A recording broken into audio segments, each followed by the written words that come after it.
할렐루야. 네. 오늘따라 성도님들의 표정이 오늘 날씨와는 다르게 좀 더 밝아 보입니다. 무슨 좋은 일 있으셨습니까? 아니면 제 마음이 이렇게 좋아서 그렇게 보이는 걸까요?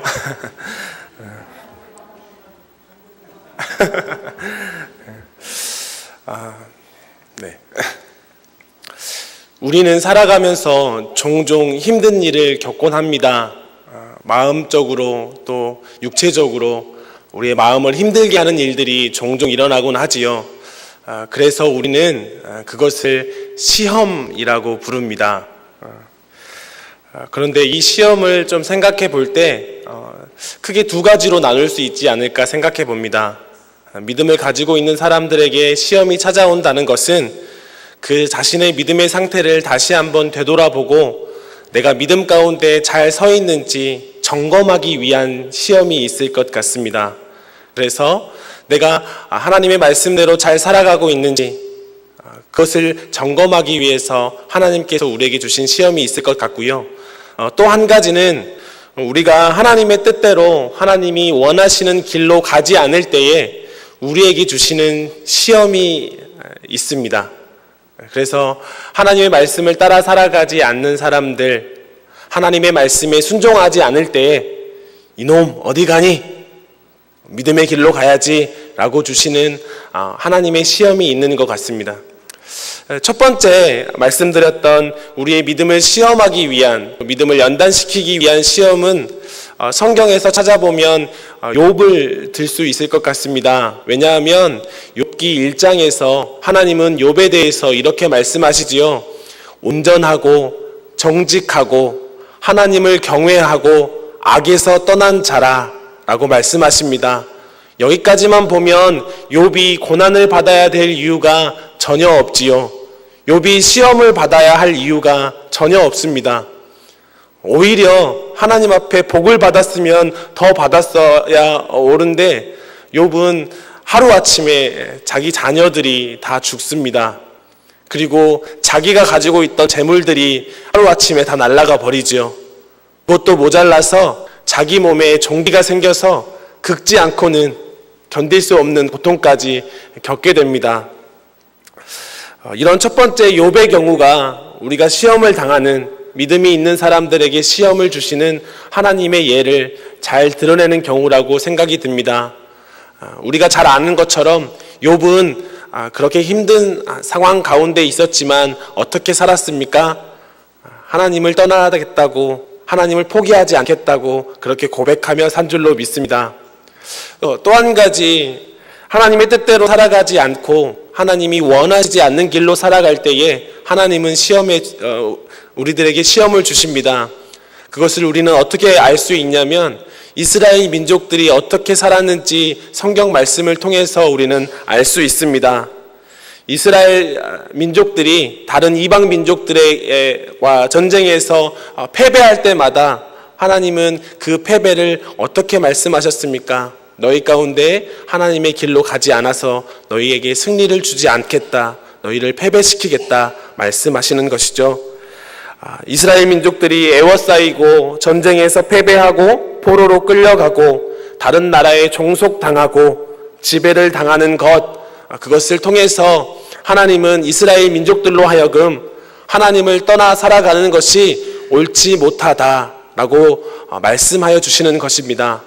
그것을 통해서 우리는 우리에게 시험이 있을 때 내가 혹시 하나님을 떠나 살아가지는 않았는지를 다시 한번 되돌아볼 수 있다는 것이지요. 이런 시험이든 저런 시험이든 시험을 좋아하는 사람은 없을 겁니다. 제가 중고등부를 담당하고 있는데 시험 기간만 되면 아이들도 힘들고요, 저도 힘듭니다. 왜냐하면 시험 기간만 되면 아이들이 예배 드리러 와서 앉아 있거든요. 근데 앉아만 있고요, 눈은 저를 쳐다보고 있는데 뜨지 않고 있습니다. 그냥 멍하니 있습니다. 어떤 재밌는 이야기를 나름대로 준비해가지고 와서 한다고 하는데 아무 반응도 없습니다. 왜일까요? 그만큼 시험이 싫기 때문에 그렇겠지요. 할 수만 있다면 많은 사람들이 시험을 피하고 싶어 합니다. 왜냐하면 힘드니까요. 감당하기가 쉽지 않기 때문에 그렇습니다. 그런데 중요한 사실 한 가지는 우리 중에 그 누구도 하나님의 시험에서 벗어날 수 있는 사람은 없다라는 것입니다. 믿음이 있는 사람들에게는 그 믿음을 더욱 견고하게 하기 위해서 하나님은 시험을 주시고요. 또 믿음 가운데 살아가지 못하고 때로는 실수하고 넘어지는 사람들에게는 자식아 돌아와야 돼 라고 말씀하시면서 시험을 주시기 때문입니다. 그래서 사람에 따라서 정도의 차이는 있을 수 있겠지만 우리는 살아가면서 누구나 시험이나 또 하나님이 주시는 징계를 경험하게 되는 것이지요. 혹시 여기 앉아 계신 성도님들 가운데 나는 시험 당한 적이 없는데, 나는 하나님 앞에 징계를 받은 적이 없는데 그게 뭐지? 라고 생각하시는 분들이 계시다면 이 말씀을 한번 읽으면서 다시 한번 생각해 봤으면 좋겠습니다. 함께 히브리서 12장 8절 말씀입니다. 함께 읽겠습니다. 시작. 징계는 다 받는 것이거늘 너희에게 없으면 사생자요 친아들이 아니니라. 아멘. 우리에게 징계가 없다면, 우리에게 시험이 없다면 우리가 어떤 사람이 된다고 말씀하십니까? 하나님의 자녀가 아니라고 말씀하십니다. 그러니까 내가 하나님의 자녀라고 한다면 우리에게 시험이 있고 하나님의 징계가 있는 것이 당연하다라는 것이지요. 때로는 우리가 힘들기 때문에 시험 받기를 싫어하고 시험 받고 싶지 않아 하지만 우리가 하나님의 자녀인 이상 우리와 시험과는 뗄래야 뗄 수 없는 관계라고 말씀하시는 것입니다. 혹시나 이 말씀을 읽고 나서도 하나님 저에게는 시험이 없었으면 좋겠습니다. 물론 그렇게 고백할 수 있겠지만 하나님 저 시험 받지 않을래요 생각하시는 분들이 계시나요? 우리가 하나님의 자녀라고 한다면 우리는 시험을 피할 수 없습니다. 그것을 인정하며 살아가는 것이 우리 신앙인의 삶이 아닐까 다시 한번 생각해 보게 됩니다. 그래서 혹시나 우리 가운데에 시험이 있어서 징계처럼 느껴져서 마음이 어렵고 힘든 성도님들이 계시다면 오늘 말씀을 통하여서 하나님의 은혜가 충만히 채워지는 귀한 시간이 되시기를 간절히 소망합니다. 우리가 시험이 있는 이유, 우리가 믿음을 가지고 있다는 그 이유만으로 힘들어해야 하는 이유가 있다면 하나님이 우리의 아버지 되시기 때문입니다. 하나님께서 우리를 자녀 삼아 주셨다고 말씀하시기 때문입니다. 마치 아버지가, 부모님이 자녀를 옳은 길로 인도하기 위해서 시험하고 또 징계하고 훈계하는 것처럼 말입니다. 그렇기 때문에 나의 살아계신 아버지가 살아계시다고 한다면 내가 신앙의 길로 가는 가운데에 잘못 가고 있다면 징계를 받아야 하는 것이 옳겠지요. 시험을 당해야 하는 것이 옳겠지요. 내가 잘못된 길로 가고 있는데 옳은 길로 가라고 말하지 않는 부모가 있다면 아마 없을 겁니다. 그렇겠죠? 만약 그런 부모가 있다면 부모라는 이름을 말할 수가 없을 것입니다. 그렇기 때문에 우리의 삶에 징계가 없고 시험이 없다고 한다면 혹시나 나의 삶이 정말 하나님을 믿는 믿음의 삶을 살아가고 있는지 다시 한번 되돌아보는 우리 모두가 되었으면 좋겠습니다. 그리고 내가 하나님의 시험을 감당할 수조차 없는 믿음의 상태로 살아가고 있지는 않는지 되돌아보는 우리 한 사람 한 사람이 되시기를 간절히 소망합니다. 믿음을 가지고 있는 사람들이라고 한다면 시험을 당하는 것이, 징계가 있는 것이 당연한 것이기 때문입니다. 그렇다면 우리가 시험을 당할 때에, 징계를 당할 때에 우리는 그 시험에 대해서 어떻게 대처해야 할까요? 어떻게 그 시험을 맞이해야 할까요? 오늘 본문의 말씀은 우리 성도님들이 너무나 잘 아시는 말씀입니다. 그렇지요? 오늘 본문은 이러한 시험의 상황과 그 시험을 대하는 반응을 너무나 분명하게 드러내주는 본문이라고 할 수 있습니다. 오늘 본문에서 하나님은 이스라엘 백성들에게 시험을 주십니다. 그 시험이 무엇입니까? 바로 가나안 정탐입니다.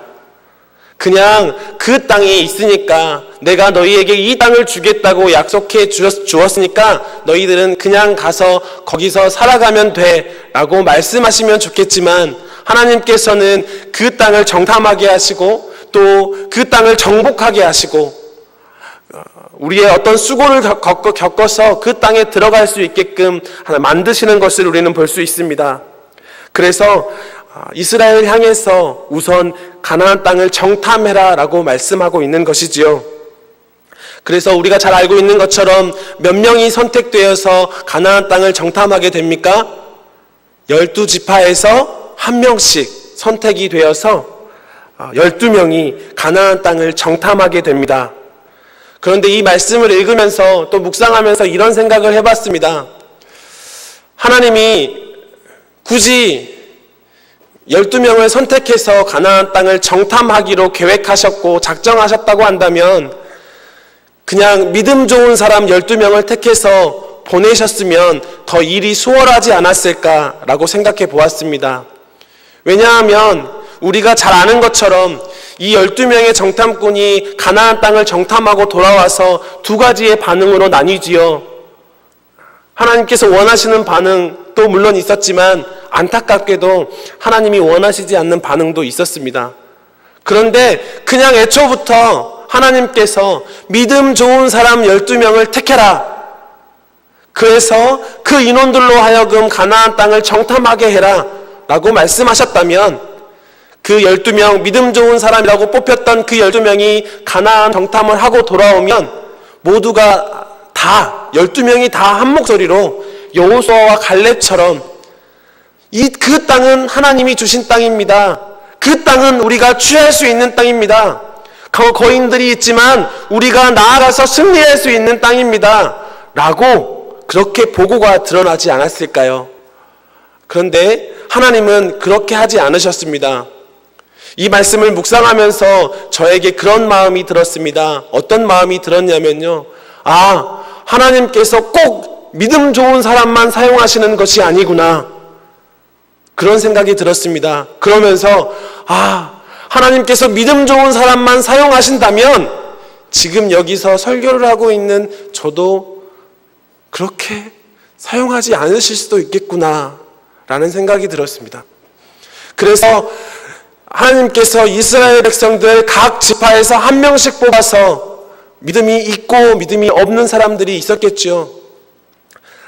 하지만 하나님을 알고 하나님을 예배하는 사람들 중에서 그 12명을 뽑아서 가나안 정탐을 보낸 이유가 있다면 바로 하나님께서 그 믿음을 요구하시기 위함이지 않았을까, 그런 생각을 해보았습니다. 무슨 말입니까? 하나님께서 우리에게 시험을 주시는 이유가 있다면 우리의 믿음에 있고 믿음이 없는 그 이유, 그것을 떠나서 또 믿음이 셀 때가 있고요, 또 믿음이 연약해질 때가 있잖아요. 그런 상황을 벗어나서 우리에게 믿음을 요구하시는 그 상황이라는 것을 우리가 기억해야 한다는 것입니다. 40일간의 정탐을 마치고 12명의 정탐꾼들이 돌아오지요. 그리고 그 정탐꾼들의 반응은 크게 두 가지의 반응으로 나누어집니다. 첫 번째 반응은 어떤 반응입니까? 12명 중에 10명의 반응이었습니다. 그 10명의 사람들은 이렇게 말합니다. 그곳은 정말 하나님이 말씀하시는 젖과 꿀이 흐르는 가나안 땅입니다. 땅이 비옥합니다. 열매도 매우 크고 좋습니다 라고 이렇게 보고를 합니다. 그런데 특별하게 그곳이 얼마나 풍요로웠는지를 보여주는 표현이 있습니다. 함께 민수기 13장 23절 말씀을 함께 읽겠습니다. 시작. 또 에스골 골짜기에 이르러 거기서 포도송이가 달린 가지를 베어 둘이 막대기에 꿰어매고 또 석류와 무화과를 따니라. 아멘. 독특한 표현이 등장하는데 무슨 표현인지 아시겠습니까? 거기서 포도송이를 땄다고 기록하고 있습니다. 포도송이가 달린 가지를 베었다고 이야기하죠. 그러니까 포도를 수확을 했는데 그 포도가 너무 커서 마치 그 원주민들이 멧돼지를 잡고 이렇게 막대기에 메고 둘이서 이렇게 메고 온 것처럼 포도송이를 막대기에 메고 왔다고 이렇게 기록하고 있습니다. 대단한 좋은 땅이었던 것 같습니다. 그런데요, 그렇게만 했으면 참 좋았을 뻔했는데, 그리고 나서 10명의 정탐꾼들은 어떻게 보고합니까? 우리가 잘 아는 것처럼요, 그 땅은 거주민이 강합니다. 좋긴 한데요, 성읍은 크고 견고합니다. 거기에는 거인족속이라고 거인족속이라고 부르는 아낙 자손이 있습니다. 13장 28절에는 이렇게 말합니다. 아말렉인이 남방에 있습니다. 헷과 여부수 아모리 족속은 산지에 있습니다. 가나안인은 해변가 요단가에 있습니다. 라고 이렇게 보고를 합니다. 무슨 말씀입니까? 10명의 사람들은 그 땅이 좋다는 것을 보았습니다. 그 땅이 얼마나 하나님께서 약속하시는 풍요로운 땅인지를 보았습니다. 그런데 그 이후에 어떻게 이야기를 하고 있냐면, 그런데 우리가 그곳에 갈 수 있는 곳이 없습니다. 우리가 비집고 들어갈 수 있는 곳이 없습니다. 우리가 머무를 수 있는 곳이 없습니다. 우리가 승리할 수 있는 곳이 없습니다. 라고 보고하고 있는 거지요. 다른 말로 표현하면 하나님께서 그 땅을 우리에게 주셨다고 하는 것 같은데 우리는 그 땅에 들어갈 수 없습니다. 우리에게는 소망이 없습니다. 우리는 그 전쟁에서, 그 시험에서 이길 수 없습니다. 라고 말하고 있는 거지요. 이에 반해서 두 번째 그룹인 사람들, 바로 여호수아와 갈렙은 어떻게 반응합니까? 그 땅은 하나님이 약속하신 땅입니다. 우리가 올라가서 취하기만 하면 됩니다. 그렇게 약해지지 말고 우리가 나아가면 이길 겁니다. 라고 보고합니다. 그들이 강한 것은 사실이지만 우리가 올라가기만 하면 하나님이 그 땅을 약속해 주신 것이기 때문에, 하나님께서 우리에게 주시기로 한 땅이기 때문에 우리는 그 땅에 나아갈 수 있습니다. 라고 고백하는 것이지요. 이것을 보면서 우리는 시험을 당하는 우리의 마음의 자세도 이와 비슷하지 않을까 생각해 보았습니다. 어떤 시험을 당할 때는 우리는 능히 이길 것 같다가도, 또 어떤 시험을 당할 때는 하나님, 그 시험에는 이길 수 없을 것만 같습니다. 이런 생각이 드는 것이죠. 이 여호수아와 갈렙의 그 두 가지의 그 반응을 들은 첫 번째 그룹 10명의 사람들은 어떻게 반응합니까? 우리는 능히 그 땅을 취하지 못할 것이라고 다시 한번 이스라엘 백성들에게 보고합니다. 그리고요, 민수기 13장 32절에 보니까 그 땅을 악평했다라고 기록하고 있습니다. 방금 전까지는 하나님이 약속하신 땅이고 젖과 꿀이 흐르는 땅이고 그 풍요로운 땅이라고 이야기해놓고, 그 땅이 절망 가운데 있는 땅이라고, 소망 가운데 있는 땅이라고 악평하고 있는 것이죠. 그리고 그 땅은 거주민을 삼키는 땅이라고 보고하고 있는 겁니다. 다른 말로 이야기하면 우리가 그 가운데로 들어가면 죽을 수밖에 없습니다. 우리는 그들에 비해서 메뚜기와 같은 존재이기 때문입니다. 라고 이야기하는 것입니다. 이런 정탐꾼의 보고를 받고 이스라엘 백성들도 크게 두 가지의 반응으로 나뉘어집니다. 첫 번째 그룹은 바로 여호수아와 갈렙을 제외한 나머지 사람들이었습니다. 그 사람들의 택하는 반응은 어떤 반응이었습니까? 14장 1절 오늘 말씀에서 나오고 있습니다. 함께 읽겠습니다. 시작. 온 회중이 소리를 높여 부르짖으며 백성이 밤새도록 통곡하였더라. 어떻게 했다고 기록하고 있습니까? 밤새도록 통곡했다고, 울었다고 기록하고 있습니다. 소리를 높여 부르짖으며 밤새도록 통곡했다고 말씀하고 있습니다. 어떤 상황일까요? 아이고, 어떻게 할까? 우리는 죽을 수밖에 없겠네 라고 고백하고 있는 것입니다. 그런데 더 놀라운 사실은요, 민수기 14장 5절 말씀에 보니까 모세와 아론이 어떻게 반응했는지를 기록하고 있습니다. 함께 14장 5절 말씀도 함께 읽겠습니다. 시작. 모세와 아론이 이스라엘 자손의 온 회중 앞에서 엎드린지라. 아멘.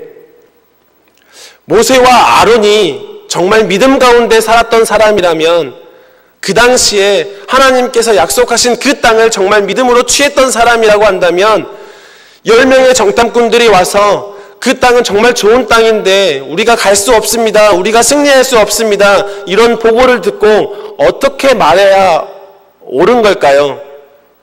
하나님이 약속하신 땅인데 못 들어간다는 게 말이 되느냐? 다시 보고 와.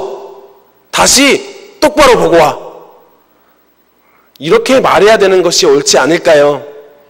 이스라엘 백성들을 지금까지 인도해낸 사람들이라면요. 그런데 하나님 앞에서 엎드려서 하나님 앞에 기도해야 될 모세와 아론이 누구 앞에서 엎드렸다고요? 이스라엘 백성들 앞에서 엎드렸다고요. 무슨 말입니까? 이스라엘 백성들, 그 10명의 정탐꾼의 보고를 들은 이스라엘 백성들의 의견에 동조했다는 것으로 생각이 됩니다. 그래서 14장 2절에서는 이렇게 고백합니다. 이스라엘 자손이 다 모세와 아론을 원망하며 온 회중이 그들에게 이르되 우리가 애굽 땅에서 죽었거나 이 광야에서 죽었으면 좋았을 것을 이라고 얘기합니다. 첫 번째 그룹의 반응의 사람들은 사람들을 원망하고 그 상황을 원망하고 저주하며 말합니다. 어떻게 하는 것이 좋겠다고요? 어떻게 하는 것이 좋겠다고요? 그냥 죽는 것이 낫겠다고 이야기하는 것입니다. 혹시나 우리 가운데에서도 이렇게 생각하는 것이 옳다고 생각하시는 분들이 계시나요? 때로는 우리가 시험을 당하며 살아갈 때에 우리가 견딜 수 없는 그 고통 가운데 살아갈 때 우리는 종종 이런 생각을 합니다. 차라리 죽었으면 좋겠다. 차라리 하나님이 빨리 데려갔으면 좋겠다 라고 이야기합니다. 그러나 그것이 정말 옳은 생각인가요? 아니겠지요. 우리는 종종 뉴스에서 안타까운 일들이 일어나는 것을 발견합니다. 얼마 전에 기사를 보니까 10대에서 30대까지 사망률 가운데 자살이 1위라는 기사가 나왔습니다. 물론 그들의 상황들을 다 이해할 수 없고 그만큼 힘들었겠지만 그렇게 극단적인 선택을 하는 것이 옳다고 오늘 말씀은 말씀하시는 것이 아니라고 생각이 됩니다. 왜냐하면 10명의 사람들, 하나님을 바라보지 않고 세상 상황들을 바라보면서 그 상황 가운데서 절망하고 포기해버리는 그 사람들이 결정한 선택이기 때문입니다. 이에 반해서 여호수아와 갈렙은 어떤 반응을 보입니까? 오늘 말씀에서는 옷을 찢었다라고 말씀합니다. 이 표현들을 찾아보니까 극한 슬픔에서 표현하는 그 표현으로 생각이 됩니다. 똑같이 이스라엘 백성들의 사람들도 울었고 슬퍼했고 여호수아와 갈렙도 옷을 찢으며 슬퍼했다라고 이야기합니다. 그런데요, 그 이후의 반응은 완전히 다른 반응을 보이고 있습니다. 그리고는 이렇게 고백합니다. 함께 14장 8절 말씀을 함께 읽기를 원합니다. 시작. 여호와께서 우리를 기뻐하시면 우리를 그 땅으로 인도하여 들으시고 그 땅을 우리에게 주시리라. 아멘. 네. 이는 과연 젖과 꿀이 흐르는 땅이니라. 아멘. 제가 여기다 안 적어놔가지고요. 네. 여호수아와 갈렙도요, 그 똑같은 상황을 보면서 이게 안 되겠구나 라는 생각을 했다는 겁니다. 그 땅을 보면서 우와, 정말 좋은 땅이다. 근데 거인들이 있네. 이게 전쟁을 해서 이길 수 있을지 모르겠다라고 생각을 했다는 겁니다. 어디서 그것이 드러납니까? 오늘 우리가 읽은 말씀 8절에서 우리를 그 땅으로 인도하여 들이시고 그 땅을 우리에게 주실 것인데 어떻게 해야 주신다고요? 여호와께서 우리를 기뻐해야만 주신다고 말씀하시는 겁니다. 다른 말로 이야기하면 무엇입니까? 하나님이 우리를 기뻐하시지 않으면 우리는 그 땅에 들어갈 수 없습니다 라고 이야기하는 거지요. 하나님께서 우리에게 그 땅을 허락해 주시지 않으면 우리는 그 땅에 들어갈 수 없습니다 라고 말하고 있는 겁니다. 겉으로 드러나는 슬픔의 표현은 10명의 정탐꾼이나 여호수아와 갈렙 똑같이 같아 보입니다. 그런데 그 내면은 완전히 다릅니다. 10명의 정탐꾼들은 우리는 갈 길이 없습니다. 우리의 대적들이 사면으로 우리를 둘러싸고 있어서 우리가 승리할 수 없습니다. 라고 고백하는가 반면에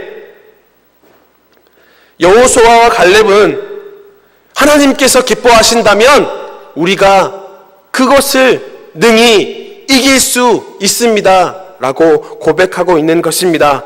우리는 반드시 그 땅에 들어갈 수 있게 될 것이라고, 우리는 반드시 이길 수 있게 될 것이라고 하나님께서 허락만 하신다면 우리가 그렇게 할 수 있을 것이라고 말하고 있는 것입니다. 이러한 반응을 통해서요, 우리는 우리에게 시험이 임했을 때 우리가 반응할 수 있는 두 가지의 선택을 우리는 확인할 수 있습니다. 첫 번째로요, 우리에게 시험이 닥쳤을 때 우리는 절망에 빠질 수 있습니다. 우리는 그럴 만한 능력이 없고 이길 만한 능력이 없고 절망만 기다리고 있어. 그래서 나는 아무것도 할 수 없어 라는 생각을 하게 된다는 것이죠. 이러한 생각을 하게 되면 어떤 결과로 이루어집니까? 하나님이 주시는 마음, 하나님이 주시는 생각, 하나님이 주시는 열정들을 다 포기하게 됩니다. 10명의 정탐꾼들 그리고 이스라엘 백성들은 하나님께서 자신들을 애굽에서 가나안 땅으로 옮기실 것을 믿음으로 나아갔던 사람들입니다. 그런데 그 상황을 보고 나서 시험이 임하고 나니까 그 시험에서 하나님을 발견하지 못하고 절망 속에 빠져들어가서 하나님이 주시는 마음, 하나님이 주시는 생각들을 포기해버리고 마는 거죠. 그래서 어떤 것이 좋다고 이야기했다고요? 차라리 죽는 것이 좋다고 이야기하는 것입니다.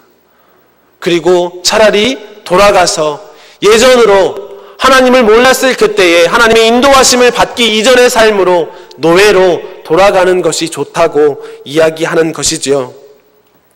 마치 욥기 2장 9절에서 욥의 아내는요, 모든 것을 잃고 자신의 몸이 너무나 건들 수 없는 고통 가운데 긁고 있는 그 욥을 향해서 하나님을 차라리 욕하고 죽으라 라고 이야기한 것처럼 똑같은 그런 결정을 하라고 이야기하는 것이지요. 그런데 여호수아와 갈렙은 어떻게 반응했습니까? 시험이 닥쳤을 때요, 우리에게 능력이 없고 소망이 없음을 알지만 하나님의 존재에 대해서 인식하고 하나님을 바라보자 라고 외치는 것을 볼 수 있습니다. 똑같이 우리는 이길 만한 능력이 없습니다. 우리의 힘으로는 승리할 수 없을 것만 같습니다.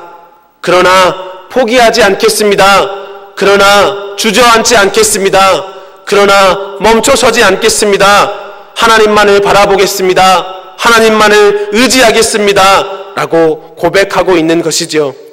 모든 것을 다 내려놓을 수밖에 없는 상황이라고 할지라도 절망으로 들어가는 것이 아니라 하나님이 기뻐하신다면 나는 승리할 수 있습니다. 나는 이길 수 있습니다. 라고 고백하는 경우가 바로 여호수아와 갈렙의 경우인 줄로 믿습니다. 우리는 어떠한 삶을 살아가야 할까요? 또 하나님의 말씀은 우리에게 어떤 말씀대로 어떠한 삶을 살아가라고 말씀하고 있나요? 우리의 마음속에 이미 믿음을 가지고 있는 분들이라고 한다면 여호수아와 갈렙의 경우를 취할 것인지 또 10명의 사람의 선택을 취할 것인지 너무나 분명하게 이미 갈려져 있다고 생각이 듭니다. 우리의 선택이 비록 힘들고 어려울지라도, 우리의 상황이 견디기 힘든 상황이라고 할지라도 10명의 선택이 아니라 여호수아와 갈렙의 선택을 따라가는 믿음의 사람들이 되시기를 간절히 소망합니다. 어떤 삶이 그렇게 살아가는 것입니까? 9절의 삶입니다. 9절에서는 이렇게 고백합니다. 함께 9절 말씀 함께 읽기를 원합니다. 시작. 다만 거역하지는 말라. 또 그 땅 백성을 두려워하지 말라. 그들은 우리의 먹이라. 그들의 보호자는 그들에게서 떠났고 여호와는 우리와 함께 하시느니라. 그들을 두려워하지 말라 하나. 아멘. 우리가 어떤 삶을 살아야 한다고요? 하나님을 거역하는 삶을 살아야 한다고요? 아니면 하나님을 거역하지 않는 삶을 살아가야 한다고요? 하나님을 거역하지 않은 삶을 살아가야 한다는 것입니다. 우리가 시험의 상황에 닥쳤을 때 견딜 수 없는 시험의 상황 가운데 있다고 할지라도 또 그 시험으로 인해서 절망할 수밖에 없고 포기할 수밖에 없는 상황 가운데서라도 하나님의 뜻을 거역하지 말라라고 말씀하시는 것입니다. 하나님이 약속해 주신 것, 하나님이 인도하신 것 우리에게 분명히 주어질 것이니 하나님만 바라보고 하나님을 의지하라고 말씀하시는 것입니다. 여기서 하나님을 거역한다는 것, 어떤 것이 하나님을 거역하는 것일까요? 바로 하나님을 온전히 믿지 못하는 것이 하나님을 거역하는 것입니다. 하나님이 인도하여 주시는데, 하나님이 약속하여 주셨는데 절망 가운데 빠지는 것, 또 그래서 극단적인 선택을 하는 것이 바로 하나님을 거역하는 것이라는 것이죠. 그래서 하나님은 절망 가운데에서도 포기하지 말라, 절망 가운데에서도 힘들어서 어쩔 수 없는 상황 가운데에서도 포기하지 말라라고 말씀하시는 것입니다. 두 번째로요, 하나님은 우리에게 어떻게 하지 말라라고 말씀하십니까? 그 땅 백성을 두려워하지 말라라고 말씀하십니다. 무슨 말씀이실까요? 시험의 상황이 닥쳐와도, 힘든 상황이 닥쳐와도 절망의 상황을 두려워하지 말라라고 말씀하십니다. 왜요? 하나님이 우리와 함께 하시기 때문에 그렇습니다. 우리의 시선을 두려운 상황 가운데 두는 것이 아니라 그것으로 모든 것을 판단해버리고 극단적인 선택을 하고 최악의 선택을 하는 것이 아니라, 시험의 상황, 절망의 상황에 두는 것이 아니라 하나님께서 약속하신 그 약속에 우리의 시선을 두는 것, 그것이 바로 그 땅 백성을 두려워하지 않는 길이라는 것이지요.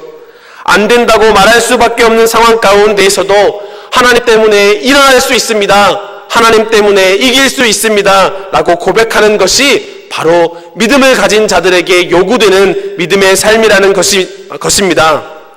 믿음은요, 절망 가운데 하나님을 바라보는 것이 바로 믿음인 줄로 믿습니다. 나의 생각대로, 나의 능력대로는 너무나 패배할 것이 분명할 수밖에 없는 그런 상황 가운데에서도 주님만 의지하겠습니다 라고 고백하는 것, 그것이 믿음인 것입니다. 우리 모두가요, 한 사람 한 사람이 이러한 믿음의 삶을 살아가는 믿음의 사람들이 되시기를 간절히 소망합니다. 누가 봐도 안 된다고, 누가 봐도 포기하는 것이 맞다고 생각하는 그런 상황 가운데에서도 차라리 하나님을 욕하고 죽으라는 그런 음성이 들리는 그 상황 가운데에서도 절망의 상황에 자신을 몰아가는 것이 아니라 하나님과 함께함을 믿음으로 나아가는, 그래서 하나님 내가 승리할 수 있습니다 라고 고백하는 믿음의 사람들이 되어야 할 줄로 믿습니다. 그러한 믿음의 사람들에게 오늘 10절 말씀에서는 하나님께서 이렇게 말씀하고 계십니다. 제가 10절 말씀을 읽겠습니다.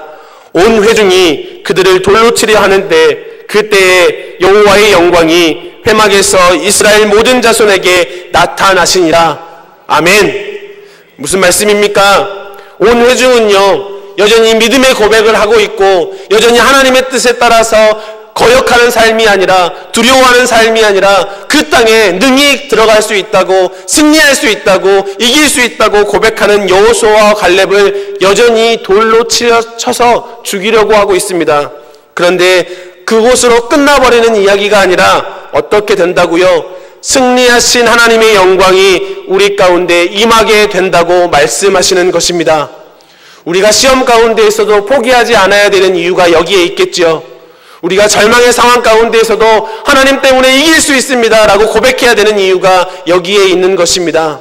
하나님은 우리를 절대로 포기하지 않으십니다.